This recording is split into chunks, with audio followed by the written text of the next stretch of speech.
disebut minal aidin. Kita kembali lagi berstatus sebagai ahli apa? Surga. Dan itu dimulai dari saling memaafkan. Karena yang menghalangi masuk surga itu hak adami. Manusia itu kan paling kikir untuk memaafkan orang lain. Padahal kalau hak adami belum selesai itu Allah tidak mau memaafkan. Makanya syaratnya masuk surga harus kita saling memaafkan. Ini bukan pemanasan karena acara ini acara halal bihalal, tambah adem. Jadi tolong diralat, bukan tambah panas, tambah adem, bukan pemanasan, tambah adem. Relax saja. Begini ya, karena yang diutarakan Pak Kures tadi sudah luar biasa. Saya hanya membantu referensi di antara ciri wali Allah itu asyafaqah alal khalqi kullihim. Punya empati, punya kasih sayang ke semua makhluk. Bahwa takdir kita ada perbedaan itu ya wajar, tapi bahwa definisi itu nyata. Tadi beliau menyebut termasuk satu saudara atau satu komunitas dengan makhluk-makhluk Allah yang lain. Pernah suatu saat Nabi memuji ada seorang nakal itu, diterima tobatnya Allah karena di jalan ketemu anjing, kemudian ngasih minum anjing itu dan Allah mengampuni. Meskipun secara hukum usul fikih tidak bisa digeneralisir. Misalnya kalau minumin anjing 1 surga, kalau 100 tambah surga. Nanti lupa minumin manusia gara-gara kebanyakan minumin anjing gitu. Tapi apapun itu faktanya ada cerita di hadis seperti itu. Kemudian menyangkut komunitas internasional yang beberapa di antaranya tentu beda agama, beda keyakinan. Saya mau membacakan cerita di kitab Ar-Risalah Al-Qushairiyah. Jadi saya hanya membantu referensi-referensi yang diajarkan guru-guru kita. Ar-Risalah Al-Qushairiyah adalah kitab kesayangan Mbah Maimun karena dulu mbah beliau dapat ijazah dari Sayyid Umar Sato, kakaknya Sayyid Abi Bakar Sato yang punya kitab I'anatul Thalibin. Dan kitab itu dibawa ke Indonesia sampai ke saya sebagai murid beliau. Di antara yang disebut dalam Ar-Risalah Al-Qushairiyah ini Thariqatu Ahlil Ilm, kitab Ar-Risalah Al-Qushairiyah itu. Saya baca nasnya ya, atau ibaratnya atau teksnya. Sami'tu ba'dal ulama yaqulu istadhafa majusiyun Ibrahim al-Khalil alaihi salam faqala bisyarti an tuslima. Famarral majusiyu fa'awhallahu ta'ala ilaihi mundu khamsina sanatan nut'imuhu ala kufri. Falau nawal tahu lukmatan min ghairi antu talibahu bitahyiri dini. Famado Ibrahim alaihissalam ala athari hatta adrakahu wa atadharu ilaihi fasalahu anisabab fadhakara lahu dhalik fa aslamal majusiyu. Jadi suatu saat Nabi Ibrahim itu kan terkenal Abu Duyuf, orang yang mesti menservis tamu-tamu itu. Kita tahu dulu itu tidak ada warung, tidak ada hotel, tidak ada, ya pokoknya tidak ada mall. Sehingga kalau orang pergi itu kelaparan betul itu. Bahwa orang kaya pun kelaparan karena melewati padang pasir itu. Kalau sekarang kan orang mau sowan kiai makan dulu. Karena takutnya di rumah kiai kan makan sungkan. Jadi makan dulu nanti di kiainya tinggal pura-pura makan. Kalau dulu memang makan nih tamu itu wajib betul. Kalau enggak ya kelaparan betul tamu itu. Sehingga cerita suatu saat di antara tamu itu berakidah, berfaham majusi. Atau beragama majusi lah gampangannya itu. Terus Nabi Ibrahim enggak mau, saya mau ngasih makan syaratnya Anda harus Islam. Gitu. Akhirnya orang ini putus asa kemudian meninggalkan Nabi Ibrahim. Saat orang itu meninggalkan Nabi Ibrahim, Allah memberi wahyu ke Nabi Ibrahim. Orang itu umurnya 50 tahun dan dia hidup karena tak kasih makan. Terus kata Allah, mundu khamsina sanatan nut'imuhu ala kufri. Saya yang Tuhan saja ngasih makan dia 50 tahun tanpa syarat dia harus Islam. Kamu baru dimintai makan sehari mensyaratkan Islam. Walhasil terus Nabi Ibrahim ngejar orang majusi itu terus monggo makan di rumah saya. Singkat cerita terus orang majusi itu tanya kenapa Anda berubah pikiran. Terus Nabi Ibrahim cerita bahwa beliau ditegur Allah kemudian harus melakukan itu. Jadi cerita-cerita seperti itu banyak. Dulu kita dengar para kiai sering cerita ketika seorang Yahudi rumahnya diusir Amr bin As untuk pembangunan masjid. Ketika lapor ke Sayyidina Umar, masjid itu yang mengambil tanahnya orang Yahudi harus dikembalikan ke orang Yahudi.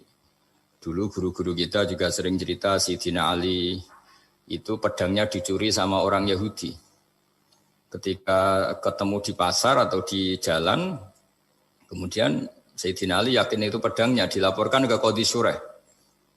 Setelah itu Sayyidina Ali diminta, buktinya apa? Saksinya siapa? Kalau itu pedang Anda, saksinya Hasan dan Husain. Tapi kata hakim, Said Hasan Husain itu keluarga Anda, tidak sah jadi saksi. Zaman itu Sayyidina Ali masih berargumentasi, waqad qala Rasulullah sallallahu alaihi wasallam Hasanun wa Husainun sayyida syababi ahli jannah. Tapi kata Imam Sureh tetap standar saksi itu tidak boleh dari keluarga. Singkat cerita, qadhinya itu pakai standar hukum usul fikih, al-qaulu qaulu sahibil yad. Yang dibenarkan adalah yang sekarang megang barang itu. Ketika enggak ada saksi, al-musaddaq yang dibenarkan al-qaulu qaulu sahibil yad, yang dibenarkan ya yang megang barang itu. Singkat cerita dimenangkan oleh orang Yahudi tadi. Setelah dimenangkan, Sayyidina Ali agak kecewa, masa seorang Amirul Mukminin sidang di pengadilan negeri kalah. Tapi orang Yahudi tadi akhirnya insaf, sadar sampai masuk Islam, sampai beliau ngendikan bihadza taqumus sama wal ard, karena ini langit dan bumi berdiri karena keadilan itu. Jadi ini cerita-cerita referensi yang bisa menolong teman-teman siapapun berkomunitas internasional. Karena pikiran saya sederhana ya, al-ilmu yurisul akhwal, ilmu itu melahirkan sikap. Jadi kalau kita punya referensi yang cukup tentang toleransi, insya Allah kita hidup di mana saja punya toleransi, karena toleransi itu juga ajaran agama. Di antara yang diceritakan para guru-guru kita adalah ketika Nabi mau dibunuh oleh orang namanya Daksur, atau Duksur siapa, enggak tahu KTP-nya saya, kiai-kiai kalau baca Daksur. Ketika beliau sedang santai di satu tempat, tahu-tahu ada orang yang mengambil pedangnya, kemudian bilang, Mayyam na'uka minni ya Muhammad. Sekarang Anda sama saya berdua, siapa yang bisa menghalangi kamu? Nabi dengan rileks menghentikan Allah. Kemudian si Daksur ini gemetar, pedang jatuh. Kemudian diambil Nabi. Sekarang ya Daksur, Mayyam na'uka minni, yang bisa menghalangi kamu siapa? Orang itu bilang, la ahada, tidak siapapun. Nabi dengan gampangnya fa'afa'anhu, Nabi memaafkan. Padahal ini jenis harbi, jenis orang yang jelas punya niat bunuh. Terus artinya kita-kita yang ngaji di pesantren, saya ngaji di Mbah Maimun, punya Bapak Kiai Nur Salim, semuanya ngajarkan bahwa di mana-mana perang kekerasan itu ya karena kita diperangin. Udina lilladzina yuqatalun, karena kita diperangi kita boleh perang. Qatilul ladzina yuqatilunakum. Jadi yang boleh kita perangi ya zaman kayak kita dulu dijajah Belanda, dijajah Jepang zaman itu. Ketika sudah tidak ada penjajahan, ya alasan itu sudah hilang karena mereka tidak merangi kita. Jadi apa ya, perang ya ada konteks rasionalitasnya, damai juga ada konteks rasionalitasnya. Tapi karena kita punya tradisi referensi, teman-teman yang di Jerman tak bantu, tadi ada kitab Arisal Al-Qusyairiyah, terus ada beberapa cerita-cerita tadi kayak Daksur. Kalau ayatnya jelas ya, jelas qatilul ladzina yuqatilunakum wa in janahu lisalmi fajnah laha wa tawakkal 'ala Allah. Bahkan seperti yang diceritakan Profesor Quraisy tadi, yang sedang kita benci pun bisa saja suatu saat teman. Dalam surat Mumtahanah itu atau Mumtahinah ada ayat asawwau ayyaj'ala bainakum wa bainal ladzina ataitum minhum mawaddah. Bisa saja orang yang sekarang kamu benci suatu saat kamu cintai. Wallahu qadir, itu Allah Maha Kuasa. Dan tadi saya menambahkan yang dikatakan Profesor Quraisy tentang belajar. Dulu Nabi itu enggak puasa Asyura. Tapi ketika datang ke Medina, orang-orang Yahudi itu puasa Asyura. Coba tanyakan ke mereka, kenapa puasa tanggal 10? Terus mereka menjawab, Yaumun najawwahu fi Musa, itu hari yang Allah menyelamatkan Nabi Musa. Terus fa'amara bisyami, kemudian Nabi menyuruh sahabat puasa. Artinya dulu itu segampang itu hidup, itu sesuatu yang baik, apa, ya sudah ditiru. Meskipun kita tahu Nabi itu tentu mustaqil bil istihad. Nabi itu orang yang mandiri. Tapi memberi percontohan kita betapa gampangnya kita seperti itu. Dulu ada seorang Yahudiyah meminta sama Sayyidah Aisyah dan dikasih. Ketika dikasih, dia mendoakan semoga kamu Aisyah selamat dari siksa kubur. Zaman itu Sayyidah Aisyah itu belum tahu tentang siksa kubur sehingga beliau engkar, enggak percaya. Tapi setelah Rasulullah datang dan diceritanin, Nabi, oh iya siksa kubur itu ada. Dan semenjak itu Nabi selalu isti'adah minta perlindungan dari siksa kubur. Jadi dulu di komunitas-komunitas beda agama, sesuatu yang benar ya dibenarkan. Makanya kaidah umum dalam interaksi antar agama itu la tusaddiquhum wa la tukadzibuhum. Ya kamu jangan bilang iya, jangan-jangan enggak, ya jangan bilang tidak, jangan-jangan iya. Jadi aturan ilmunya jelas la tusaddiquhum wa la tukadzibuhum. Ya artinya sesuai referensi ilmu lah kira-kira begitu. Terus yang terakhir, Ini saya mohon maaf sama komunitas di Jerman karena saya ini pura-puranya aja sibuk. Karena saya kira ini seberapa jam lagi saya ngajar ini. Nanti kalau saya tidak ngajar di sini yang ngundang agak-agak dosa. Jadi supaya sama-sama tidak dosa ini saya ya nuruti jenengan. Tapi ya karena saya ngajar ini juga yang datang orang macam-macam. Ada yang Kalimantan, Sumatera mau ngaji di sini. Ini seberapa jam lagi saya ngaji Sahih Muslim. Yang terakhir ini di halaman Kitabu Adabil Ulfa wal Ukhuwah halaman 285 dalam Ihya juz 2. Jadi kitab saya juz 2. Mungkin kalau beda cetakan yang jelas ikut Kitabu Adabil Ulfa wal Ukhuwah. Di sini diterangkan oleh Imam Ghazali dengan beberapa riwayat yang disebut al-jiranu salasatun. Bertetangga itu ada 3. Jarun lahu hakun wahid. Ada tetangga yang punya hanya 1 hak. Wajarun lahu haqqani wajarun lahu salah satu hukukin. Terus beliau cerita yang punya 3 hak itu ya tetangga, ya seagama, ya masih ada hubungan kerabat. Yang punya 2 hak ya tetangga, ya seagama. Terus wa amal ladzi lahu haqqun wahid fal jarul musyrik. Yang punya hak 1 itu tetangga yang beda agama. Jadi intinya tetap dikasih hak meskipun beda agama.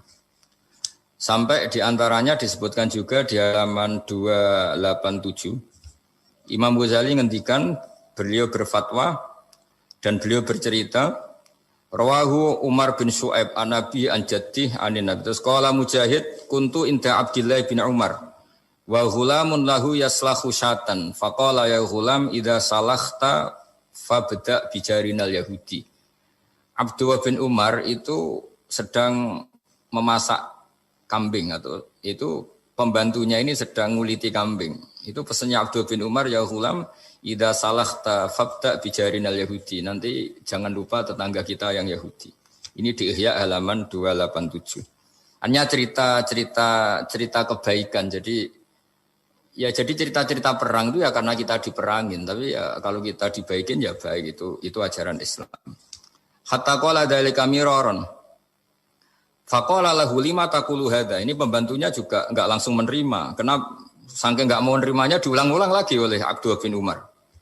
Faqala inna Rasulullah sallallahu alaihi wasallam lam yazal yusina bil jar hatta khashina annahu sayuwarrithu. Kenapa engkau melakukan itu ya Abdullah bin Umar? Terus beliau menjawab, Rasulullah itu selalu berpesan untuk berbuat baik sama tetangga. Tadi kita tahu kalau tetangga punya 3 hak berarti seagama, ada hubungan kerabat, hakul jar berarti 3. Ada yang seagama dan tidak punya hubungan kerabat berarti punya 2 hak. Yaitu 1 agama dan kerabat. Ada yang punya 1 hak saja, ya tidak keluarga, tidak seagama, tapi karena tetangga itu juga tetap punya hak. Dan itu pun masuk kategori lam yazal yusina bil jar, termasuk orang-orang yang harus kita baikin. Ya kalau di Qur'annya kayak tadi ya, qatilul ladzina yuqatilunakum, boleh merangi ya yang merangi kita. Udzina lil ladzina yuqatalun, diberi hak merangi ya sama yang merangi kita, bukan yang tidak merangi kita.